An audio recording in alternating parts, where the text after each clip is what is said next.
बेटा तुझं नाव? माझं नाव आयुषी सुनील लहाने. अच्छा, बरं शाळेच्या ड्रेस कोड मध्ये या ठिकाणी तू आलेली आहे, शिस्त कशी आहे या शाळेची? शाळेची शिस्त एक नंबर आहे. काय म्हणजे आम्हाला तिथं सगळी नोंदणी पण असते की कोण बाहेर जातं कोणी आलं. आणखीन वर्गात आम्हाला 2 मिनिटाच्या आत वर्गात जावं लागतं आणि शिक्षक लोक बी 5 मिनिटाच्या आत येतात आणि पूर्ण शिकवणं स्टार्ट होतं. बरं तुम्हाला जर शिक्षा केल्यानंतर, सरांनी शिक्षा केल्यानंतर तुम्ही जर आई वडिलांना जर सांगितले तर तुमचं काही तक्रार वगैरे सरांकडे काही येते? तर तक्रार सर लोकांनी जर शाळेत केली तर मम्मी पप्पा पण असे आहेत की म्हणतात की तुम्ही बिनधास्त मारा. मित्रांनो, हे आहे कारण की आज ही शाळा अशी झालेली आहे की शिस्तप्रिय शाळा आहे, जेणेकरून आपल्या आई वडिलांचं सुद्धा या ठिकाणी कर्तव्य असते की आपल्या पाल्यांकडे लक्ष देणे, आणि पाल्यांचं सुद्धा कर्तव्य असतं की आपल्या आई वडिलांचा आणि गुरुजनांचा आदर करणे. हा महत्वाचा आहे, कारण आपण शिक्षण घेतो आणि शिक्षणाचे धडे घेत असताना कशा पद्धतीने घ्यायचे हा सुद्धा महत्वाचा निर्णय हा आपल्यालाच करावा लागेल. कारण जिल्हा परिषदच्या शाळेचे विद्यार्थी आहेत, त्याचा उच्चांक या ठिकाणी त्याचा दर्जा सुधारण्यासाठी हा प्रयत्न आम्ही बातमी बनवण्याच्या पाठीमागे आहे. पण काय वाटते तुला, शालेय जीवनामध्ये या ठिकाणी तू प्रवेश आहे तुझा, आणि उद्याला ध्येय कोणत्या दिशेने वाटचाल करणार? म्हणजे मी आता इयत्ता 10वी मध्ये शिकत आहे.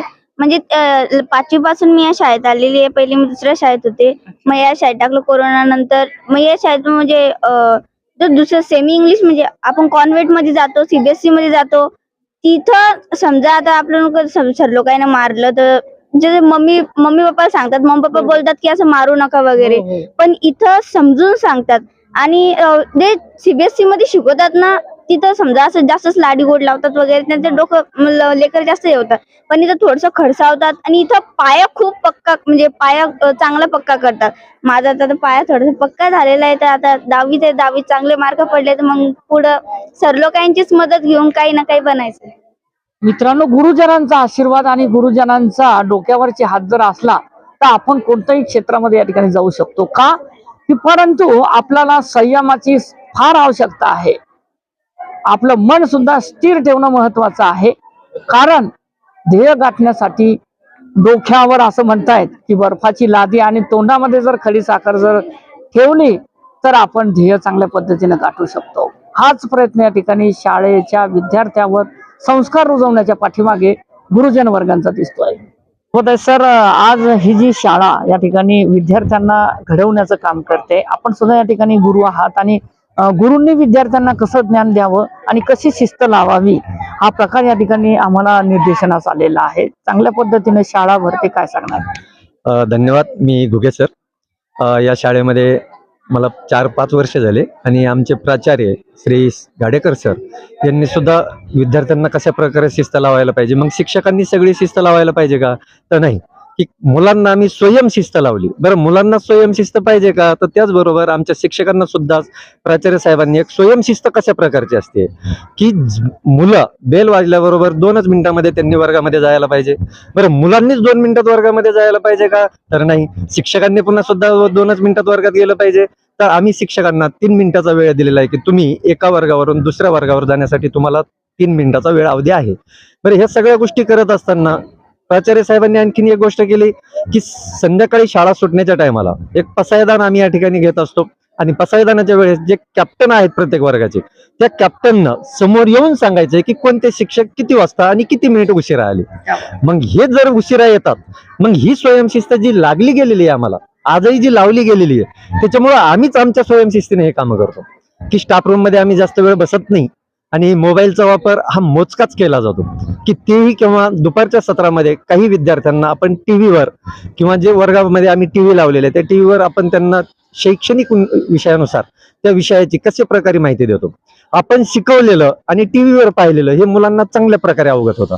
बऱ्याचशा वेळेस आपण टीव्ही जर पाहिली तर त्याच्यामध्ये रंगीबेरंगी चित्र येतात, ते पाहण्यासाठी विद्यार्थ्यांना करमणूक होते. त्याचमुळे आम्ही जे शैक्षणिक साहित्य वर्गामध्ये लावलेलंच आहे, टीव्हीवरही आम्ही त्यांना त्यांचे जो अभ्यासक्रम आहे तो अभ्यासक्रमही आम्ही त्यांना दिला जातो, आणि ते पाहून विद्यार्थी शिकण्याचा फार मोठ्या प्रमाणामध्ये प्रयत्न करतात. सर, या ठिकाणी शालेय साहित्याच्या वाटपा संदर्भामध्ये काय सांगणार?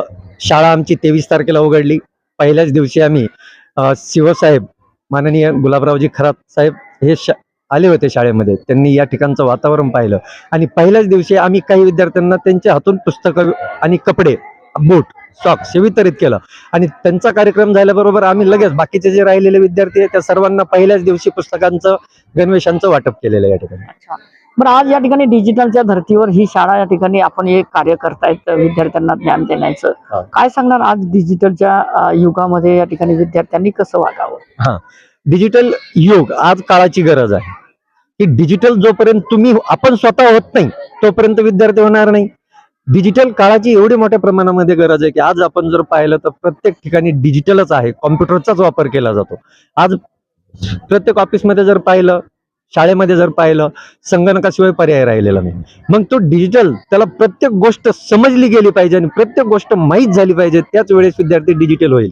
पाठीमागून जे चालत आलं आम्ही ते चालवत नाही. आम्ही आमची शाळा संगणकीकृत केलेली आहे, डिजिटल केलेली आहे. प्रत्येक वर्गामध्ये आम्ही त्यांना टीव्ही लावलेला आहे आणि तो मुलांनी हँडल केला गेला पाहिजे. तर सर, या ठिकाणी सीबीएसई पॅटर्नच्या संदर्भात या ठिकाणी मत या ठिकाणी व्यक्त होत आहे. हो, आजही आपण पाहतो जिल्हा परिषदच्या शाळेकडे मुलांचं, पालकांचं लक्ष का कमी आहे तर सीबीएसई आहे. शासनाने आता सुरुवात केलेली आहे की पहिलीला यावर्षी सीबीएसई पॅटर्न राबवलेला आहे. आम्हीही तो अंगीकृत करण्याचा प्रयत्न करणार आहे की आम्ही कशा प्रकारे विद्यार्थ्यांना तिथपर्यंत ज्ञान देण्याचा प्रयत्न पुरेपूर करू आणि सीबीएसई ही झालीच पाहिजे. कारण की भविष्य काळामध्ये विद्यार्थ्याला सीबीएसईचं फार मोठ्या प्रमाणामध्ये गरज आहे आणि सीबीएसई जर असेल तर तो UPSC MPSC कॉम्पिटिशन परीक्षेमध्ये तो चांगल्या प्रकारे अवगत होऊ शकतो. मित्रांनो, हे होते आपल्यासोबत सर. कारण की विद्यार्थ्यांनी शिस्त मध्ये कसं राहावं आणि शिस्तीच्यामध्ये पालन सुद्धा या ठिकाणी कसं करावं, विद्यार्थ्यांनीच नाही तर शिक्षकांना सुद्धा या ठिकाणी शिस्त लागलेली आहे. मुळातच या ठिकाणी प्राचार्य त्यांचे शिस्तप्रिय आहेत, म्हणून ही शिस्तीचं वातावरण या ठिकाणी या शाळेमध्ये दिसतंय. मित्रांनो, आज आपण बघतोय की भरकटलेल्या अवस्थेमध्ये या ठिकाणी तरुण तरुणी दिसत आहेत, त्याच्यानंतर विद्यार्थी वर्ग दिसतोय. परंतु कुठेतरी या ठिकाणी आपलं सुद्धा कर्तव्य असतं, त्याला शिस्तीमध्ये राहणं, शिस्तीचं पालन करणं. म्हणून आज या ठिकाणी शिस्तप्रिय शाळा म्हणून ही ओळखल्या जाते. तुझं नाव काय बेटा? माझे नाव ऋषिकेश कैलास घाटोळकर. अच्छा, बरं, किती वर्गाला जातोस? 9वी. 9व्या वर्गाला. बरं, कोणते शिक्षक आहे तुला? घुगे सर. घुगे सर. बरं, कसे शिकवतात रे बेटा? खूप छान शिकवतात. त्यांचा विषय आमच्यावर मॅथ आहे व ते मॅथ खूप छान शिकवतात. अच्छा, हा. बरं, तुला काय बनण्याची इच्छा आहे उद्याला? मला पोलीस बनण्याची इच्छा आहे. मित्रांनो, माझ्या हाईटाला हाईट आहे आणि त्याला पोलीस बनायची इच्छा आहे. का बनायचे आहे की कुठेतरी त्याला जनतेची सेवा करायची आहे आणि जनतेला शिस्त लावायची आहे. कारण या शाळेचा शिस्त कशी अशी आहे की शिस्ती असल्यामुळे या ठिकाणी तो पोलीस बनणार आहे. ताई, आपलं नाव? माझं नाव कुमारी सुनैना गुरुदास नेवारे. अच्छा, बरं ताई, आज इथे शालेय शिक्षणाला या ठिकाणी सुरुवात झालेली आहे, शैक्षणिक सत्राला. आणि इथे या ठिकाणी मुलींची संख्या खूप दिसते. मुलींच्या संरक्षणासाठी काय उपाययोजना या ठिकाणी केल्या जातात? आम्ही त्यांच्या वैयक्तिक स्वच्छतेवर जास्त भर देत आहे. त्यामुळे त्यांना आम्ही दर महिन्याला 3 सॅनिटरी नॅपकिन त्यांना देत असतो आणि त्या सॅनिटरी नॅपकिन डिस्ट्रॉय करण्यासाठी सुद्धा आम्ही मशीन लावलेले आहेत वॉशरूममध्ये. त्यामुळे आणि 5 वाजेपर्यंत, सकाळी 10 वाजतापासून आल्यानंतर 5 वाजेपर्यंत आम्ही त्यांना बाहेर जाऊ देत नाही विचारल्याशिवाय. आणि जर एखादीला अर्जन्सी असेल तरच आम्ही त्यांना बाहेर पाठवतो. बरं, त्याच्या व्यतिरिक्त या ठिकाणी मुलींनी या ठिकाणी कशा पद्धतीनं ध्येय गाठावं आणि कसे पुढे जावं? कारण की मुलींची संख्या या ठिकाणी जास्त नाही परंतु कमी या ठिकाणी घटताना दिसते. कारण की मुलींचा दर हा कमी होताना दिसतोय, मुलांचा वाढताना दिसतोय. परंतु या ठिकाणी मुलींनी आपल्या संरक्षणासाठी या ठिकाणी कसं आत्मनिर्भर या ठिकाणी राहावं? स्त्री भ्रूण हत्या दिवसेंदिवस वाढत चाललेल्या आहेत आणि त्यासाठी मला असं वाटते की प्रत्येक मुलींनी ठामपणे सांगता आलं पाहिजे त्यांच्या घरी लग्न झाल्यानंतर की मुलगी होण्यासाठी मी एकटीच जबाबदार नाही आहे, त्यासाठी दोघं जबाबदार आहे. सर्वस्वी काय मुलींनाच त्या ठिकाणी जबाबदार ठरलं जातं. सासू सासरे त्यांच्यावर त्रास देतात किंवा आणखीन काही होतं, तर त्यासाठी मुलींनी ठामपणे त्यांना सांगता आलं पाहिजे. विज्ञान त्यासाठीच आम्ही शिकवतो त्यांना पूर्ण. ज्या वेळेस त्या ठामपणे सांगू शकतील असे की आम्ही एकटीच त्यासाठी जबाबदार नाही आहे स्त्री भ्रूण हत्येसाठी, त्यावेळेसच खरोखर त्या विज्ञान शिकल्या असं मला वाटतं. आणि त्यांना आम्ही ते सुद्धा सांगतो की गुड टच आणि बॅड टच, म्हणजे कुणी जर चांगल्या भावनेने त्यांना स्पर्श केल्यानंतर तो कसा असतो आणि वेगळ्या पद्धतीने कसा स्पर्श केला जातो, तर ते चांगल्या सवयी लागाव्या यासाठी आणि त्यांच्या वैयक्तिक सुरक्षिततेसाठी आम्ही ते सुद्धा त्यांना सांगत असतो. मित्रांनो, सर्वांग सुंदर शाळा आणि शिस्तप्रिय शाळेमध्ये असे संस्कार या ठिकाणी रुजवले जाते. मंगरूळ नवघराच्या शाळेला भेट देत असताना त्यांची प्रतिक्रिया आपण जाणून घेतोय. बेटा, तुझं नाव? माझं नाव वृषाली श्याम गायकवाड. अच्छा, बरं किती वर्गाला जातेस? मी इयत्ता 10वी मध्ये जाते. अच्छा, बरं सर कसे शिकवतायत? आज या ठिकाणी शैक्षणिक सत्राला सुरुवात झालेली आहे. आमचे सर आम्हाला खूप छान शिकवतात. मराठी, इंग्लिश स्वतः शिकवतात. मुख्याध्यापक सर स्वतः शिकवतात आम्हाला. मुख्याध्यापक शिकवतात. बरं तुझा आवडता विषय कोणता आहे? इंग्रजी. इंग्रजी. बरं, इंग्रजी विषयामध्ये सर चांगले शिकवतात? हो, गाडेकर सर गाडेकर सर स्वतः आम्हाला व्याकरण शिकवतात. ग्रामर वगैरे व्याकरण सर्व. हा, सगळं शिकवतात. अच्छा, बरं खेळामध्ये कोणत्या विषयामध्ये आवड आहे तुला? मला जास्त हाइड अँड सीक आवडते.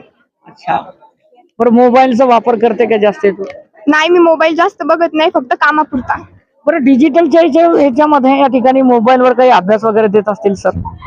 सर जास्त करून मोबाईलवर अभ्यास नाही देत, जास्त करून पुस्तकामधला करायचं सांगतात. पुस्तकातला, पुस्तकी ज्ञान महत्वाचं आहे. बरं आज या ठिकाणी हे जे आपण तू विद्यार्थी जीवन आपल्यामध्ये या ठिकाणी तू राहते, त्याच्यानंतर खेळते बागडते, परंतु कुठेतरी या ठिकाणी ध्येय गाठलं असेल की तुला कुठे जायचं? मला MPSC UPMSC करायची आहे.